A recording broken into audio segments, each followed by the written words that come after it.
Assalamu alaikum. My name is Mohammed Tahir. I'm from UET Lahore, Pakistan. In this video, let me show you how to operate the vMatrix server manager software to monitor and control and create the users so that users can access the server resources for operating their system, right? So let me show you the interface.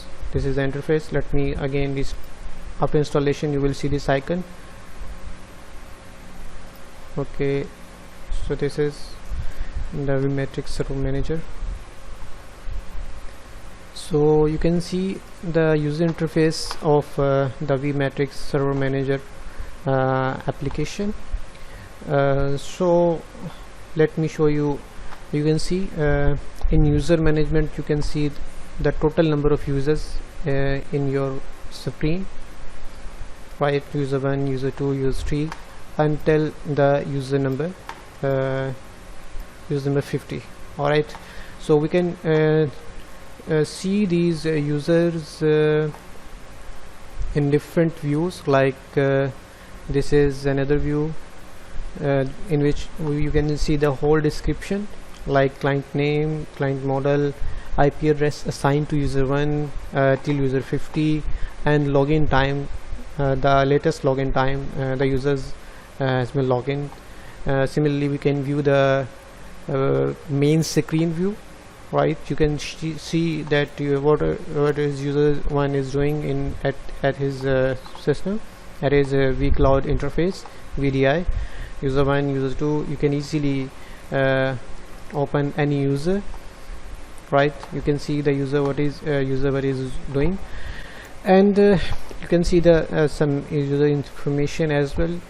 If you want to operate this user from server side, only you have to do is check this allow control, right? When you allow control, check this checkbox, allow control checkbox, then you can easily control the user desktop screen. You can play the any application from server, right? It's quite easy, it's no problem.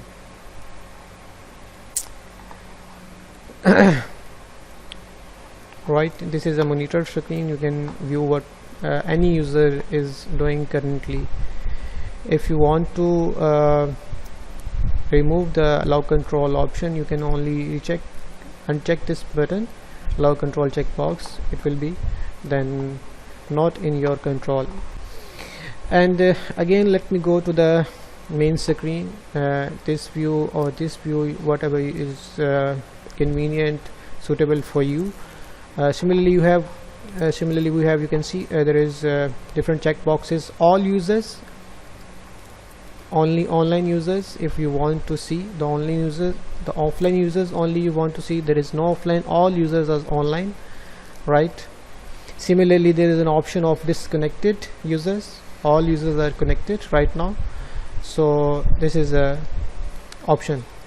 Similarly, you can have different options like local users, domain users. Then let me go to device management. In device management, you will see the disconnected or logout devices, right? If I let me right click it and log out this device, yes. So now the offline user is user 1. Similarly, if you show here local devices, there is no device.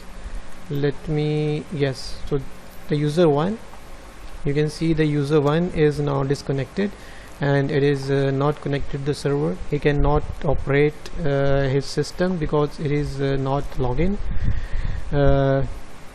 So if I want to log in the user, then it is simple, right click it and then login host.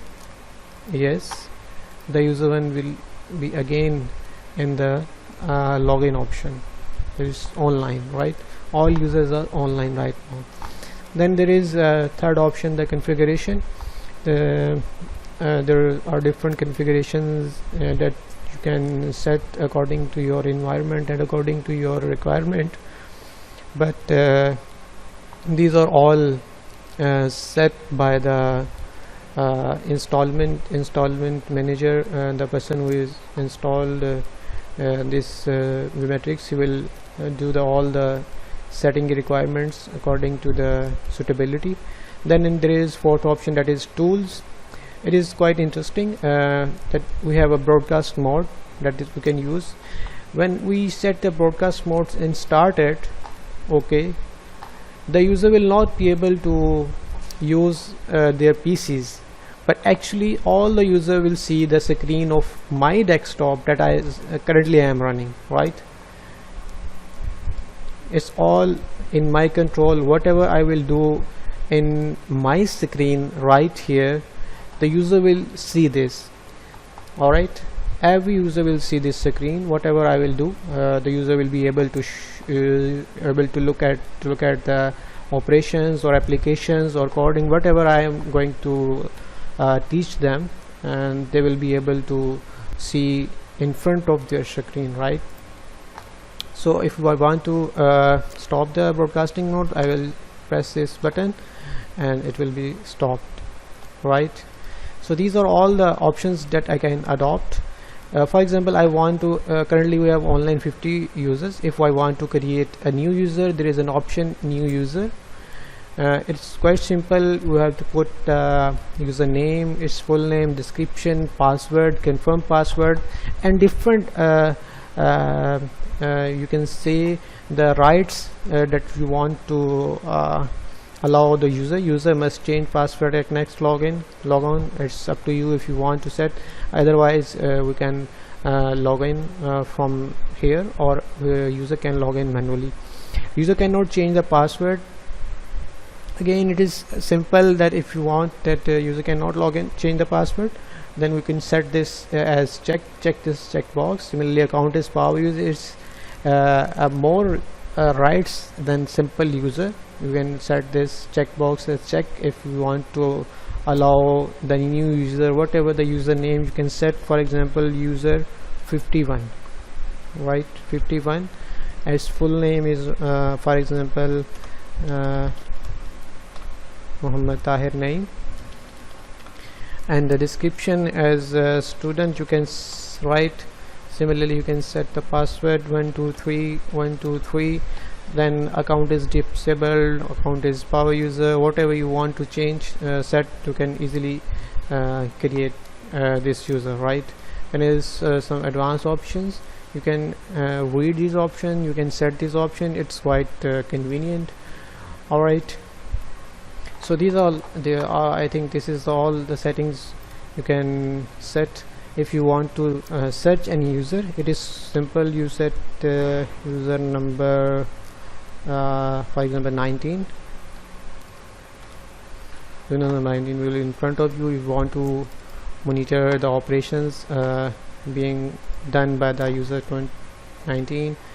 I can set if for example a user asks me that please configure some settings in my desktop, then I can use allow control button for user 19. I will use whatever the user 19 want me to operate. I can do the settings the user want me to operate. I can use the full screen option, and again, so I think these are all the settings. Is not so complicated. So thank you for watching this video.